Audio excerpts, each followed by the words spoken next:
Estou de volta para a gravação do vídeo 87 de 180 da saga da segunda fase de concursos para cartório. Para você que não me conhece, meu nome é Paulo Machado e eu sou registrador de imóveis, de títulos e documentos e pessoas jurídicas no estado da Bahia e também professor de direito constitucional em todo o Brasil. Vamos lá? Queridos, qual é a questão que eu proponho para a segunda fase do seu concurso de cartório? Qual é a questão hoje? Olha só, questão feroz, questão poderosíssima. Olha só, vamos imaginar que o examinador tenha pedido para você falar sobre predestinação e sobre retrocessão. E aí, à luz da Constituição, da lei, dos princípios, à luz da doutrina, à luz da jurisprudência, fale sobre predestinação e fale sobre retrocessão.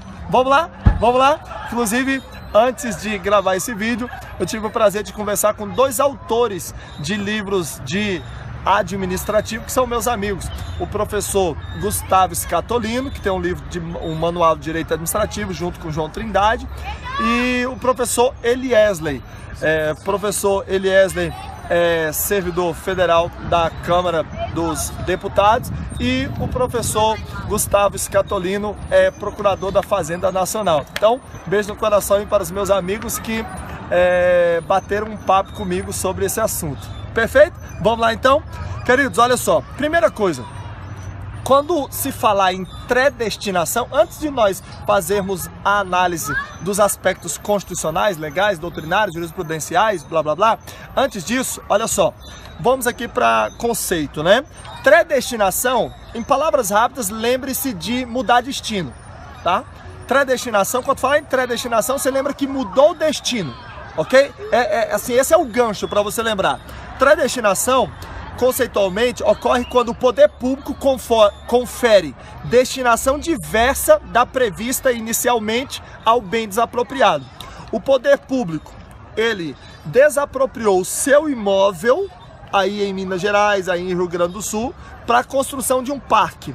Só que ao invés de construir um parque, ele construiu um hospital. Ou então, ao invés de construir um parque, ele agora está pondo à venda esse imóvel. Veja, a destinação é diversa. Sempre que eu tenho uma destinação diversa da inicialmente estabelecida, eu tenho a predestinação. E aí tome bastante cuidado, porque a predestinação, como ensina o meu amigo Gustavo Scatolino, a predestinação ela pode ser lícita ou ela pode ser ilícita. Veja só, conforme Gustavo Scatolino, João Trindade, a predestinação pode ser lícita ou ilícita. Bom, a predestinação lícita ocorre quando o poder público, apesar de mudar a destinação inicialmente estabelecida, continuamos com uma destinação pública. Era para construir um parque, por isso que nós fizemos a desapropriação. Mas ao invés de construirmos um parque, construímos um hospital, sem problema.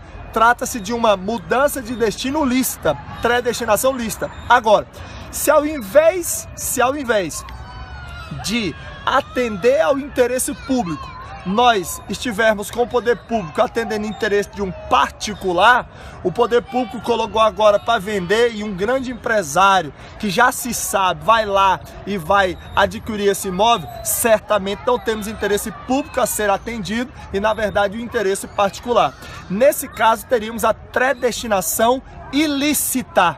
E queridos, cuidado, porque é justamente dentro do contexto da predestinação ilícita que surge o que nós vamos chamar aqui de retrocessão. Retrocessão, pessoal, que nada mais é do que voltar atrás, nada mais é do que o recuo, do que o regredimento, como alguns falam. A retrocessão surge quando o poder público perde o interesse no bem que desapropriou. Como assim, Paulo? Como assim? Ela surge nesse contexto, esse não é o conceito de retrocessão, mas ela surge quando o poder público perde o interesse no bem que desapropriou. Como assim, Paulo?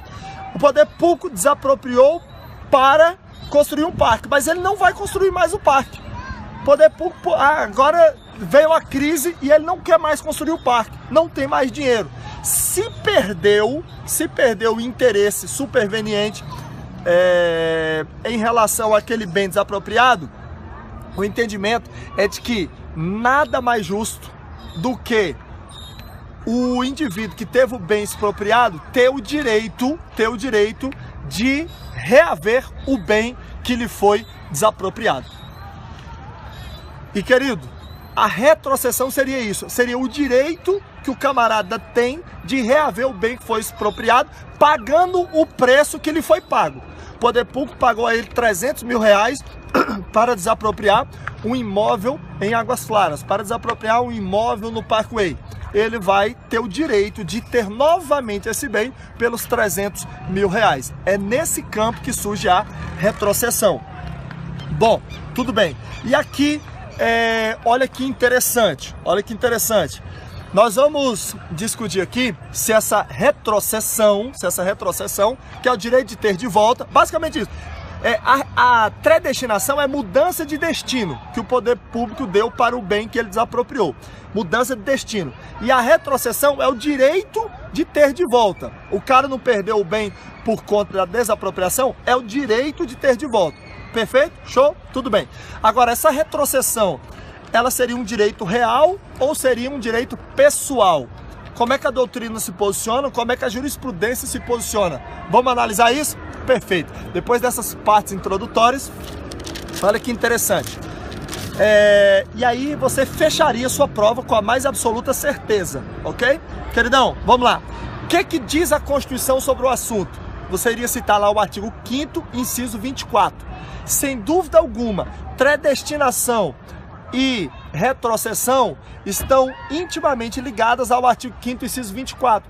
Porque o artigo 5º, inciso 24 diz que o poder público pode promover a desapropriação por necessidade pública, por utilidade pública ou por interesse social.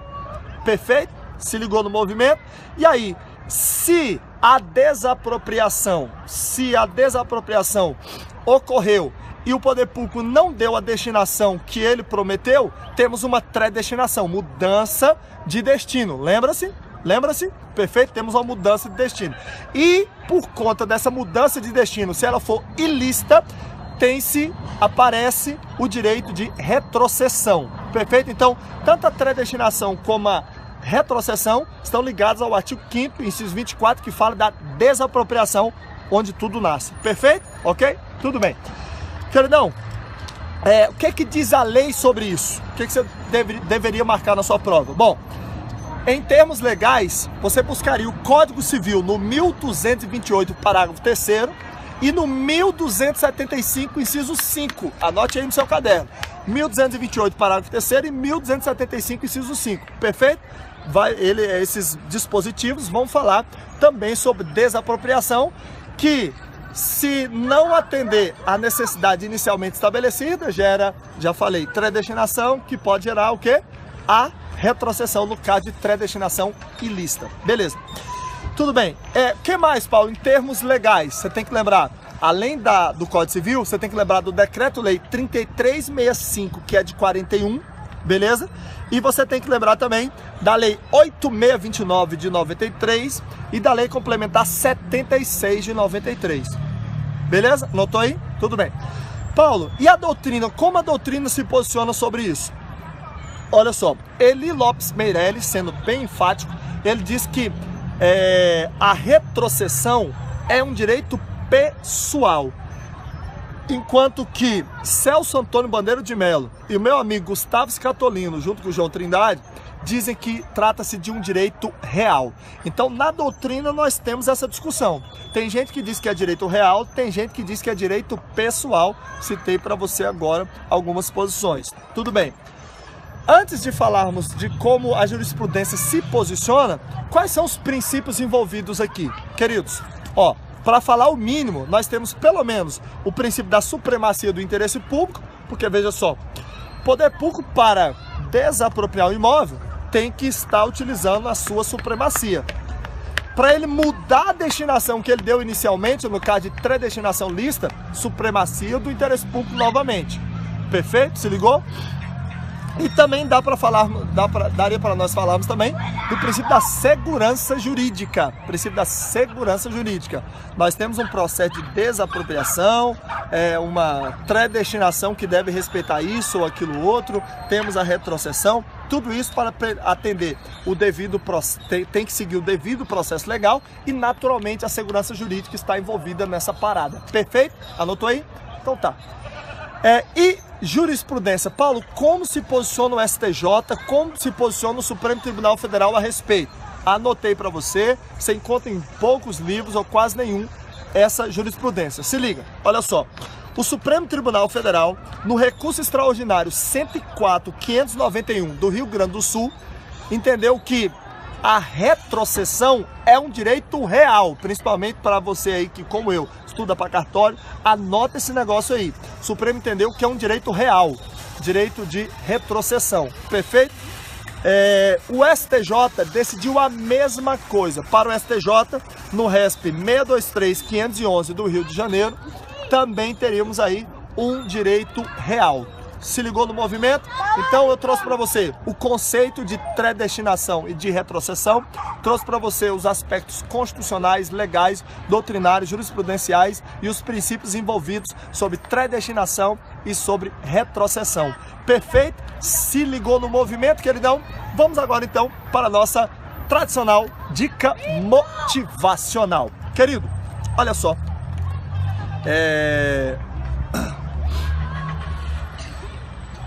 A minha equipe separou para vocês aqui o seguinte hoje, ó, do livro Poder e Alta Performance, do Paulo Vieira. Olha só, prepare-se aí.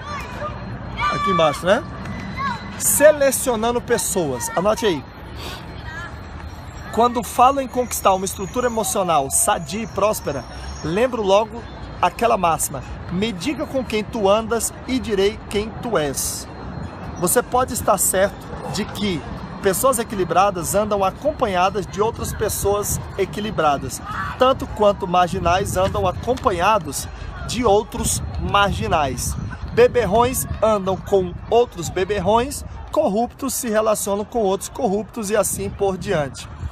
Quem não conhece ou não percebe o próprio valor se permite acompanhar por qualquer tipo de pessoa, aceitando aquelas que usam palavras contaminadoras e destrutivas, convivendo com indivíduos que por onde passam levam consigo uma nuvenzinha negra sobre a cabeça. E como diria Jim Rohn, você é a média das 5 pessoas com quem você mais convive. Então, se você convive, se o seu núcleo de amizade é com pessoas, olha só. Se os seus 5 principais amigos traem suas respectivas esposas, provavelmente você está nessa média aí. Se os seus 5 principais amigos são fracassados financeiramente, provavelmente você é fracassado financeiramente.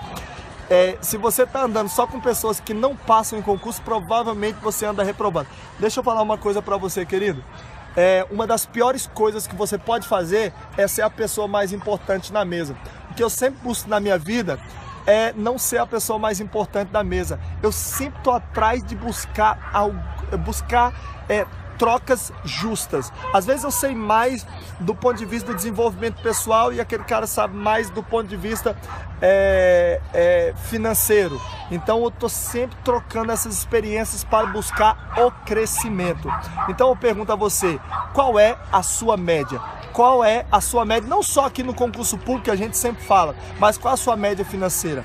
Ei, qual é a sua média emocional? Qual a sua média conjugal? Qual a sua média com os parentes? Você é a média. Querendo você ou não, você é a média das 5 pessoas com quem você mais anda. Se você começar a analisar pontilhadamente, você vai perceber isso. Perfeito? Então, queridão, com essas palavras, eu apenas quero dizer agora o seguinte, ó, prepare-se, porque vem aí a segunda fase para concurso de cartórios mais esperada do Brasil. Queridão, vem aí na próxima terça-feira, dia 20, o lançamento do nosso curso para a segunda fase do concurso para cartório. E você vai ter tudo. Você vai aprender comigo peças processuais, algumas que eu executo dentro do meu próprio cartório. Você vai aprender questões dissertativas e você vai aprender também questões discursivas. Meu querido, dessa vez você vai ter tudo para a segunda fase. O que cai lá na sua segunda fase? Cai peça, você vai fazer peça comigo. Cai questão dissertativa, você vai fazer questão dissertativa comigo. Cai questão discursiva, você vai fazer questão discursiva. Cai tudo de uma vez, vai cair tudo de uma vez para você também, porque nós vamos simular segunda fase em alguns momentos do curso. Paulo, vai ter aula ao vivo também? Vai, uma vez por semana. Queridão, serão 8 semanas imperdíveis. Fica ligado, porque vem aí a segunda fase, repito para você, mais esquematizada, mais energizada de todo o Brasil para concursos de cartório. Beijo no coração, tamo junto, compartilha esse vídeo, se inscreve aqui no nosso canal e ativa as notificações para você receber vídeos gratuitos todos os dias. Vamos!